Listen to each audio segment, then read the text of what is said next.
Hi everyone, I'm Sarah Murphy and I'm joined today by Rhiannon Mountain, Head of Outdoor Learning here at Kids Planet, and Megan Jenkins, who's third in charge and the Udeskole Lead here at Kids Planet Chester. So welcome both. Hello. Hi. Lovely to have you here. Welcome to the great outdoors. Welcome to Chester. Welcome to Chester, yeah. So Rhiannon, you came up with and kind of created the Udeskole approach, which is our outdoor learning approach. How did that come about? How was that born? I think I've always been interested in outdoor learning and nature-based play. There's so many benefits for the children, and I think a lot of nurseries in the UK have adopted the forest school approach. I'm also forest school trained as well, but it was from going to Nordic countries, so for example Denmark and Iceland, that really sort of awakened this idea for me that it doesn't have to be an optional extra for children. For those sorts of countries, it's very much a part of what they do day in, day out. So I wanted to really sort of embrace that and have that at Kids Planet, where it wasn't just a certain group of children that got to experience being out in nature. It was a whole nursery approach about building a community and making nature-based play a part of what they do day in, day out, rather than maybe an hour a week or something like that. So that's where it all sort of came about. Nice. And how do you think it differentiates from the forest school approach? What makes it unique? Yeah. I'll let you answer that one. So forest school is very adult led in my opinion, and experiences working in school. It's very much what the adult has planned for the day, and you have to wait for the adult to come and facilitate the learning. Udeskole is all about the children, so it's all children centred. We don't come into the day planning what we're going to do. We see what the children are interested in, we focus it around the children, and we just let them lead. And I think nature is it's full of opportunities, and we have learned so much through the children exploring nature. It's so different, it's amazing. I think it's that community aspect as well. Yeah. So when someone typically becomes forest school trained, it's one team member or maybe two team members. They complete all of the evidence. They're the ones that carry out the sessions. Whereas with this approach, it's about building that tribe, building that community who are all advocating for that nature-based play. So it's involving the parents.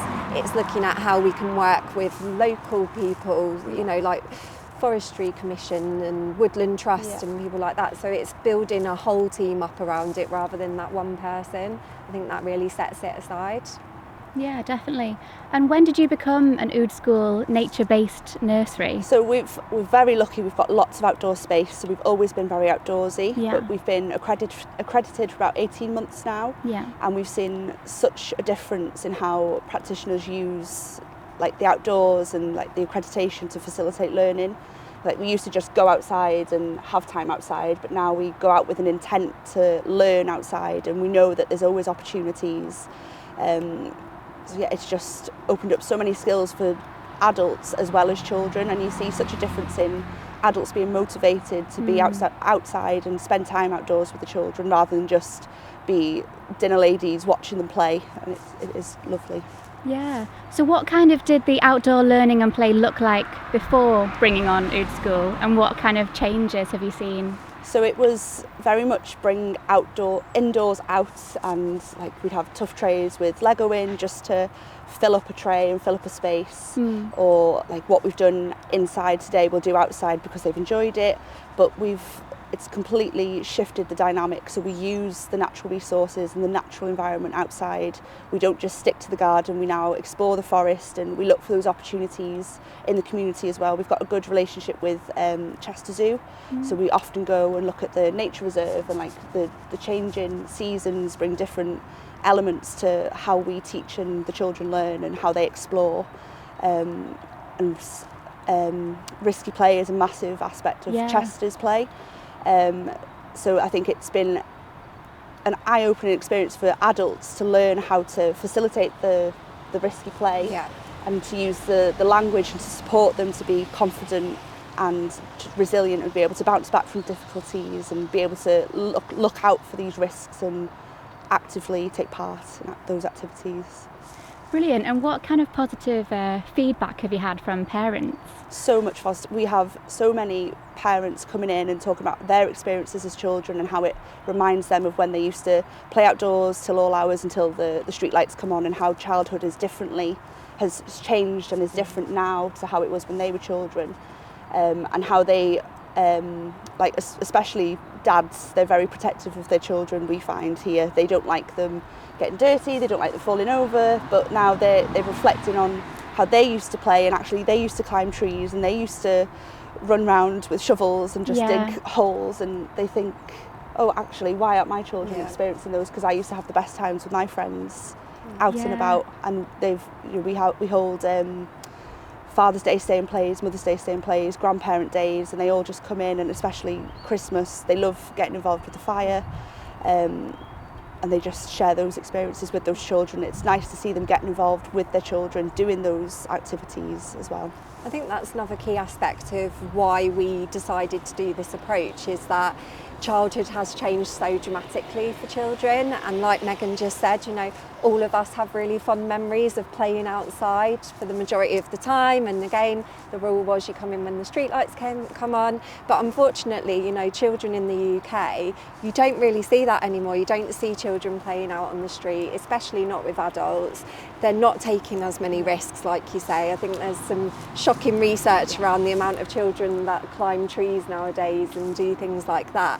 So for us, it's about giving them that gift back, because they still want those things. It's still sort of innately within them to want to connect with nature in that way, to want to challenge themselves and do those things. So it's giving them that opportunity really to do what we did when we were younger, and try and bring it back for them. Definitely. And you mentioned risk. What is kind of risky play, and what are the benefits of that? Do you want me to take this?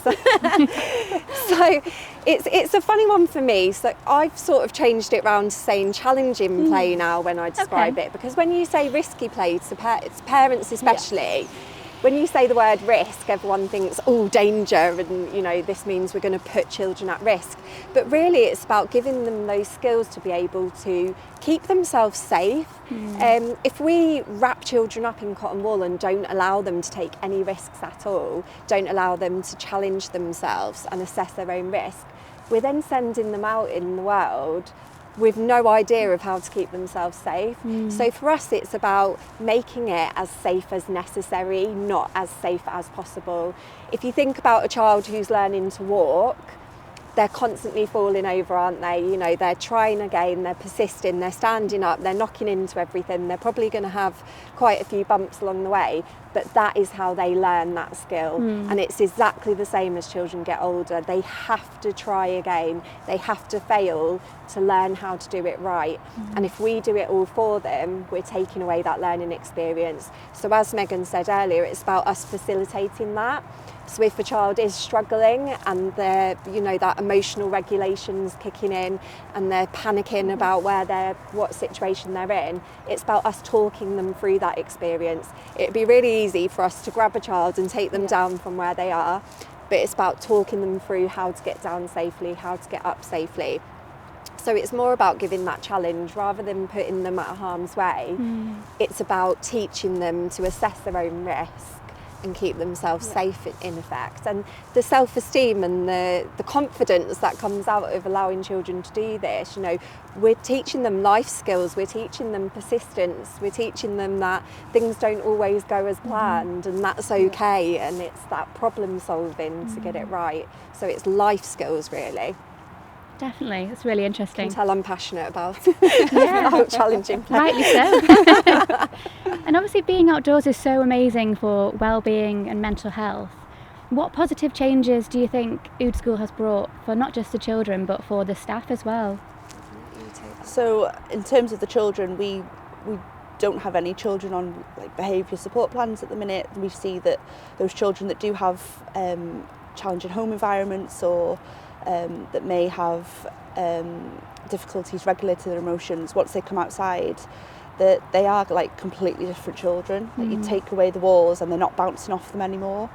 In terms of the staff, you see it as soon as those doors open.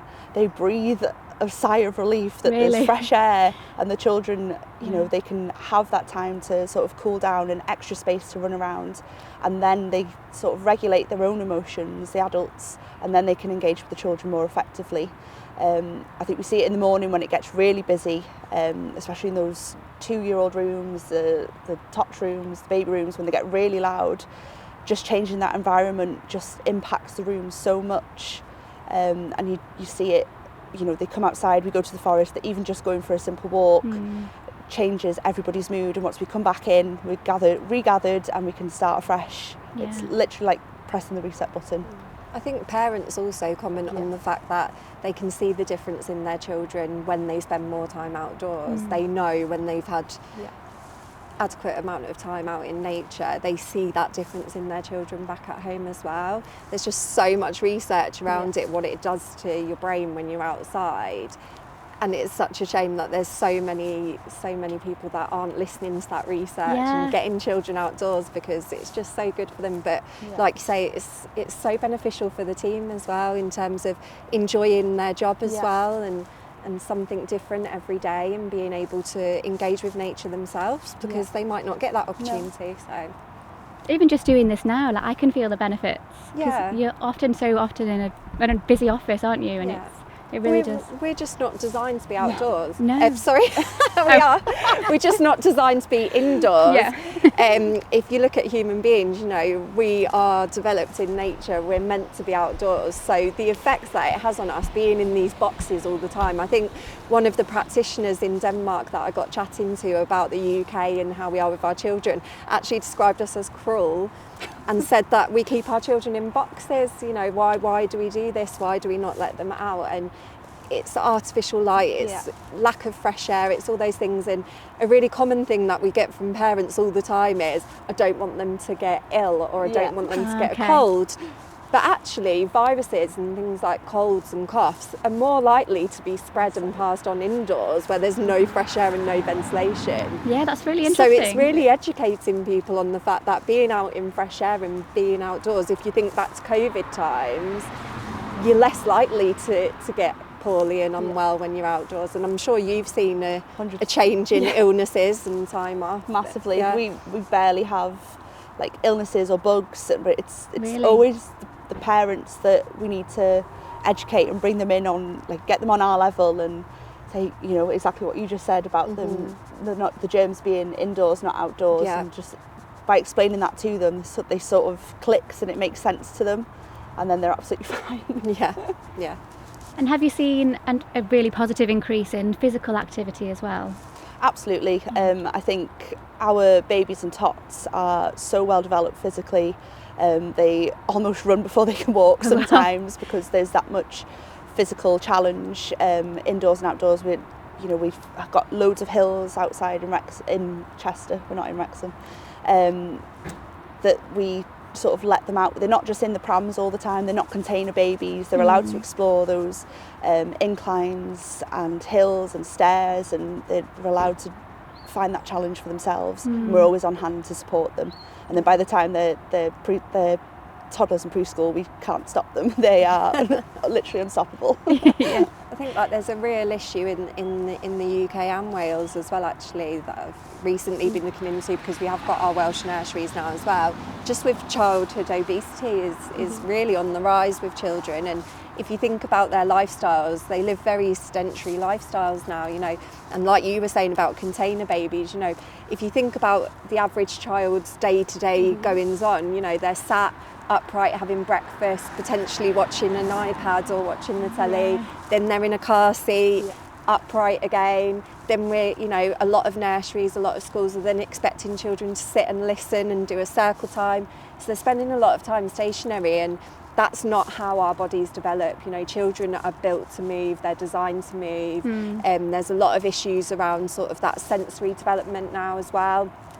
Angela Hanscom, she was the founder of Timbernook. She's an occupational therapist for children, and they were just seeing a lot of children who couldn't sit still, who struggled to hold a pencil, kept falling over, no spatial awareness. And that's all because they're not getting that sensory input from that physical activity. They're not given the opportunity to run really fast, like you say, slide down hills, to roll, to hang upside down. All these things are needed for children to then be able to learn and develop those other skills. So I think that has a massive impact on their behaviour. And physically as well, because their bodies are telling them that they need to move, and if we're trying to keep them still, you're going to see that negative behaviour. It's going to have an impact. So yeah, definitely. And how do we kind of take it outside of the nursery? So what are some ways that parents can enjoy time outside with their children, perhaps if they don't have a huge garden, or what are some alternatives? So we offer outdoor learning bags just as a general, and we try and make those as nature-based as possible. So just a simple scavenger hunt, or going out in the garden, seeing what's around you, seeing what you can see, what can you spot in the garden. We go for walks here, and we take out a piece of paper and we'll collect things that are a range of different colours, and we'll colour match, and we'll count, and bring all those development aspects into outdoor learning by just simple activities. It doesn't have to be that you have to spend £30-40 to get into a National Trust and explore the history of National Trust. You can literally look at the leaves, and there's so many learning opportunities in the basics of nature. I think it's always taking it back to their childhoods as well, like Megan said before, the things we enjoyed when we were doing when we were younger, building dens, making petal perfume out of petals and water, mud pies, all that sort of stuff. It's free, it doesn't cost anything. Totally. There's always nature about. Anywhere you go, even in cities like London and places like that, there'll always be those patches of green space and places that you can go and explore nature. So you don't have to be in a forest and have acres of land to be able to engage with nature. Being outdoors, watching clouds, things like that with your babies and your younger children especially, those are the things that really matter. And it's about embracing the pace as well. I think in this modern day society, we're always in a rush, aren't we? We've always got busy schedules, places to go, things to do. Children just want that time. They want that time to just be, to observe and to embrace a slower pace. And I think as adults, that would be the biggest thing I could say you could do for your children, would be just to slow down and be really mindful of the moment and where you are and what you can see. I think that's really beneficial. Definitely. And I know you've been doing at some nurseries send outdoor classes. Yes. What do they involve and how have they been going? Yeah, so that's something that we're really, really passionate about. We can see that direct link between children with additional needs and time in nature. It's really beneficial for all of our children, but especially for those children with additional needs.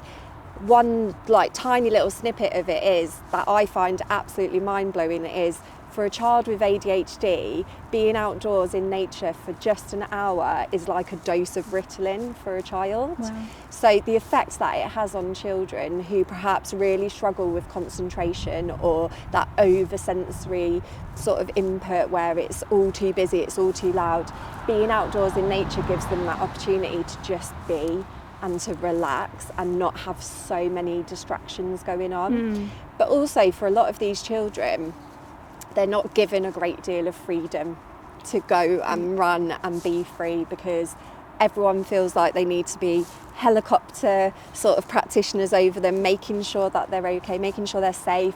Parents can be a little bit sort of unsure about taking them out maybe in public places. They're worried about how they're going to cope with it. So giving them this opportunity opens up a completely different experience for them. And the practitioners are always really amazed at how well they do with just being out and being free, just being able to explore nature. It's been really wonderful, and especially for the parents as well. They can see that their child is included, that they're able to do what every other child is able to do as well. So it's definitely something that we want to embed a lot more in all of our nurseries, keep it going. It's really good for practitioners as well to spend time with each other and share ideas and talk about it and see the benefits for themselves. So yeah, they've been really, really lovely. That's brilliant. And I guess some frequently asked questions by parents. So what if it's raining? is my child okay in the rain outside? Absolutely, they won't melt. We have all sorts of outdoor equipment. We've got puddle suits. As long as they've got a waterproof coat, we will be fine. We've got wellies. We go out in muddy puddles. We jump in them practically every day it's raining. They go swimming sometimes. They have a great time. When it's cold, we've got lots of spares. As long as they've got layers, I think packing the bag appropriate for the weather and the season is definitely a must for coming to nursery. But yeah, we're out in all weathers. Yeah, we definitely believe mud is good, Definitely. don't we? Mud is good. It's that whole thing as well around, you know, you hear the saying all the time, but it's just so true. You know, there is no bad weather. There's just only inappropriate clothing. Yes. You know, as long as you're dressed properly and you've got the right layers on, children are warm enough and they're wearing waterproof clothes, it's absolutely fine to explore rain and other seasons. And I think it's about changing that mindset of there is no good and bad weather. You know, children aren't born with this idea that sun is good, rain is really bad, so we'll avoid that. Yeah. It's about thinking of it as a brand new experience for children and a resource and something really special. And I guess another one is from parents, what if my child gets hurt in the process? I think, you know, it may be a bit controversial what I'm going to say, but we all scraped our knees when we were younger, you know, we all fell over. It's not a life-threatening thing. We don't put children in unnecessary harm. Like I said before, you know, it's about being as safe as necessary, not as safe as possible. And yes, occasionally a child might have, you know, a little bruise or a little graze or something like that. But we're not going to put them in situations where they're at risk of serious harm. And I think it's about weighing up those risks against benefits. And we take a risk-benefit approach at Kids Planet where we look at all of the possible risks that might happen by carrying out an activity, but we also balance that against benefits. And 9 times out of 10, those benefits outweigh the risks. And it's about having that really good balance for us. You know, we are there, we're all first aid trained, we all know what to do in the event of an emergency. But touch wood, you know, the more time children spend outdoors, the more time they have access to risk, the less accidents we see. I think I actually read a stat the other day that more children go to A&E from falling out of bed than they do from falling out of a tree. Oh wow. So I think if you put it there, put it into that context, the amount of injuries and things like that happen outdoors are very, very slim. We have a lot of things that tend to happen indoors, like banging into tables or, you know, tripping over books, falling and, upstairs and all that sort of stuff. So I think it's looking at the facts and looking at how it really is outdoors. It can seem like a scary place to be. It can seem like they're at more there's more chance of accidents happening, but actually that's not what we see. That's not what sort of is coming through day to day. We're actually seeing less accidents because children are learning how to keep themselves safe. So Megan, what do you think is coming up for Chester Nursery with Udeskole? Any exciting initiatives? So, like I mentioned before, we've got a good partnership with Chester Zoo, so we're going to maintain that relationship, carry on using their facilities in the nature reserve and support where we can. They do a lot with conservation, so we try and tap into that. We've recently done some fundraising to donate to some of the animal habitats, and the children chose which animal they wanted to sponsor. Wow. And in turn, we went and did a little conservation activity with the children, and we learned about how tigers' habitats were endangered and how we could look after habitats, and we brought that back and looked at how we could look after natural habitats in our area and natural ecosystems and biodiversity. And it's just sort of, as well as engaging the children, it's really inspired the adults to look around them and see what we've got around us in Chester, and you know, what kind of trees, what kind of animals are local and how we can support that. And as well, I think we're really looking at having a full-time outdoor space for children to explore. So fingers crossed in the near future we'll have a fully outdoor classroom where the children can have, you know, come outside, and there'll be not as much as a forest school practitioner where we lead the sessions, but they sort of bring their intentions outdoors with them, and it opens up, you know, their interests to sort of new experiences as well.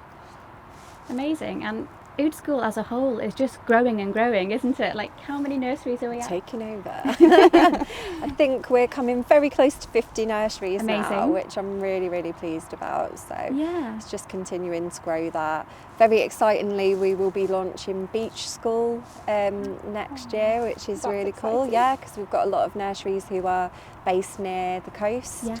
and near to the beach, so embracing that part of nature as well. So I'm very excited That about is so that. exciting. Yeah, and we have a lot of, like Megan was saying, a lot of outdoor classrooms in place now where children can spend the day fully outdoors. We've recently acquired nurseries that spend 10 hours a day Wow. outdoors, completely self-sufficient in nature. So I think, you know, the future's looking really exciting in terms of nature-based play for Kids Planet, and really taking it further and further, really. It's so exciting. Yeah. So I'm going to throw you off course now with the final question. Ooh. What 3 things would you take on a desert island? Random one. Oh, you go first. So I'd definitely take a hammock because I am not sleeping on the sand. Hammock is good. A bobble to keep my hair out my face, and some sun cream.